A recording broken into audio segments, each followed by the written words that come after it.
Sveiki, mīlīši! Klāt ir 7. jautājums, vai ne? Un tātad, Viktorīna, 7. jautājums. Paķidāsim mēs viņu. Tātad. Kā stress ietekmē gremošanu? Pirmais variants uzlabo, otrais variants pātrina, trešais variants nomāc un ceturtais nekādas saistības nav. Un kā jūs domājat, kurš ir pareizais variants? Tā, protams, pareizais variants ir stress nomāc gremošanu. Un kāpēc tas tā notiek? Respektīvi, tas notiek stresa laikā. Vispārībā cilvēka organisms ir ļoti gudrs mehānisms, un nevienam no jums nevajadzētu šaubīties par to, ka jūsu organisms ir visgudrākais. Viņš dara visu, lai viņš varētu izdzīvot. Ja? Un stresa laikā, piemēram, organisms gremošana paliek otrajā plānā, ja? Jo organisms savus visus spēkus nosūta uz asinsriti, uz sirds darbību. Ja? Viņam gremošana pilnībā neinteresē. Ja?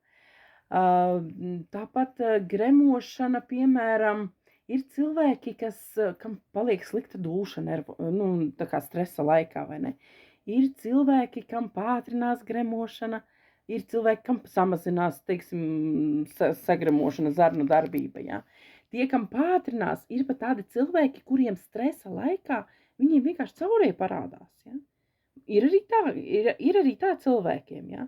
Kas slikta dūša, ir cilvēki, kas vemt var, ja? Tāpēc, kad viņiem sākas kaut kāds stress, ja? Un tas viss ir normāli, tas ir cilvēka organisms, viņš sargā sevi, ja?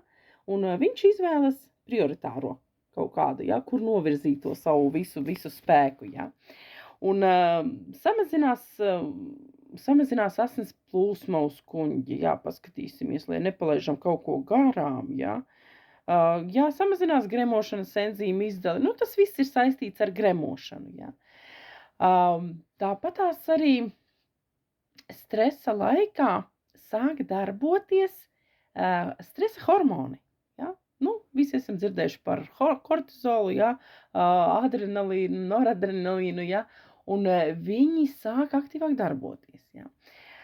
Stresa laikā smadzenes sūta gremošanu, smadzenes ir primāri saistītas ar gremošanas sistēmu, ar zarnu traktu. Ja.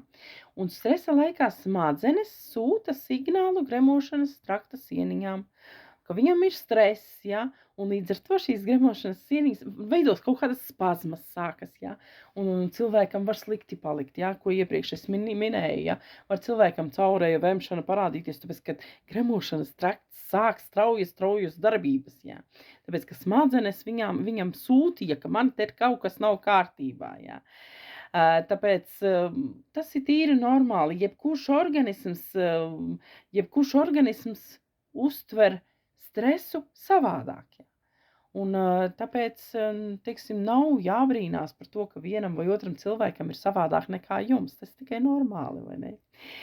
Jā, un tāpatās arī, protams, viņš var pātrināt visādas slimības. Ja. Var pat gastrīts var, teiksim, veidoties no tā, ka cilvēks pastāvīgi streso. Ja. Vispārībā stress izdara ļoti daudz ļaunuma mūsu veselībai, cilvēka veselībai, ja. Jo no stresa pirmkārtām asinsrite jau izmainās, ja. Asinsspiediens var izmainīties no stresa, ja. Jo asinsvadis saraujās tajā brīdī, ja viņi ir šokā tādā, ja, kad cilvēks streso.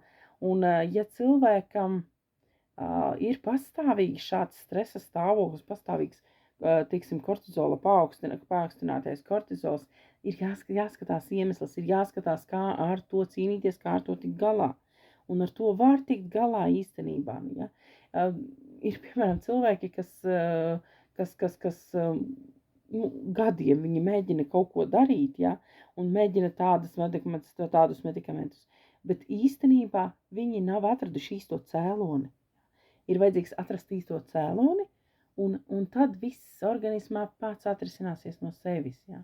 Protams, ir vajadzīga palīdzība, bet tur ir vajadzīga tāda zinoša palīdzība, nevis, teiksim, vienkārši palasīju kādu rakstu, viena kaimiņiene teica, viņai palīdzēja, visiem nepalīdz viens un tas pats, ja. Tur ir vajadzīgs privāti skatīties, katram cauri individuāli, ja. Tā kā stress nomāc gremošanas sistēmu, jā.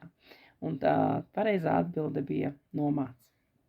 Tā kā, ja kādam interesē, kā sakārtot gremošanas sistēmu, kā normalizēt nervu sistēmu, teiksim, kā ar bioloģiskiem līdzekļiem sakārtot savu nervu sistēmu, ja, lai var dzīvot normālu dzīvi bez stresiem, rakstiet stress, ja, privāti vai komentārā, un tiksim galā ar jūsu stresa stāvokli. Ja.